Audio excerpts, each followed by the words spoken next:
Şimdi Mahya iki minare arasında özellikle Salatin camilerinde hoş geldin ya Ramazan, Ramazanınız mübarek olsun. Tabii ki bu mahyalar Osmanlı zamanında. İlk önce kandiller Kabe-i Şerif'te yaklaşık 450 adetlik bir aydınlatma.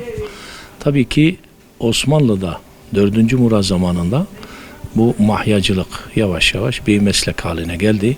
Osmanlı'nın sol halkasında tabii ki artık elektrik geldikten sonra iki minare Salatin camilerinin her iki minare arasında Ramazan-ı Şerif'i belirten hoş geldin ya Ramazan.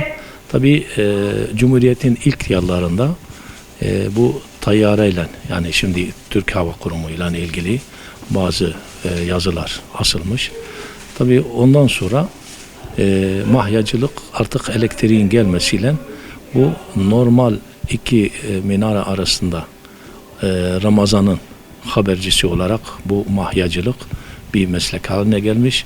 Yalnız maalesef şimdi bu meslek de yavaş yavaş sona ermekte ve koskoca Türkiye Cumhuriyeti içerisinde bir iki tane esnafın dışında artık bunu yürütecek bir esnaf kalmamıştır. Şimdi tarih geçmişi ilk önce Harem-i Şerif'te, yani Kabe'de kandiller yapılmış. Daha sonra tabii ki bu Emeviler zamanında, Osmanlı zamanında ise 4. Murat'tan sonra yavaş yavaş bu meslek haline geldi ve genelde Salatin camileri arasında tabii ki Ramazan'ın bu habercisi olarak bu mahyacılık devam etmiştir.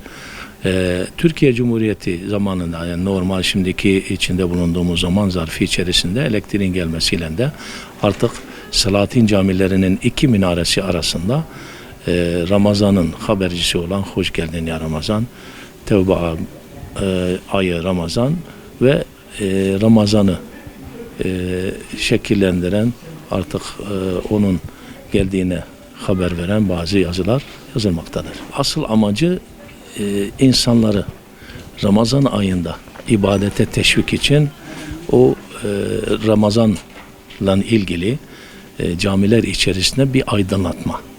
Yani şimdi o aydınlatmayla caminin dört bir yanında o cami içerisinde teravih namazlarının kılınışına bir celbetmek. Yani bunun asıl amacı artık insanları bir ibadete, cami cemaatinin, hani cami içerisindeki cemaat namazına bir teşvik babındandır. Bir de Ramazan'ın geldiğine dair bir haberci. Bu genelde Salatin camilerinde ve her ilin en büyük camisinde eğer iki minare varsa iki minare arasında asılan aydınlatıcı yazılarla, o elektrikli ışıklandırmalarla artık Ramazan'ın habercisi olan bazı yazılar yazılmaktadır. Tabii ki bu meslek yok olmaya yüz tuttu. Nasıl ki bazı meslekler yavaş yavaş erimeye başladı artık. İnsanların sanata olan aşkları yavaş yavaş sıfıra doğru gidiyor. Şimdi bu son zamanlarda maalesef Üstad Bediüzzaman'ın dediği gibi Osmanlı Avrupa'ya hamile, Avrupa'da Osmanlı'ya hamile, her ikisi de doğumunu yapacaktır maalesef.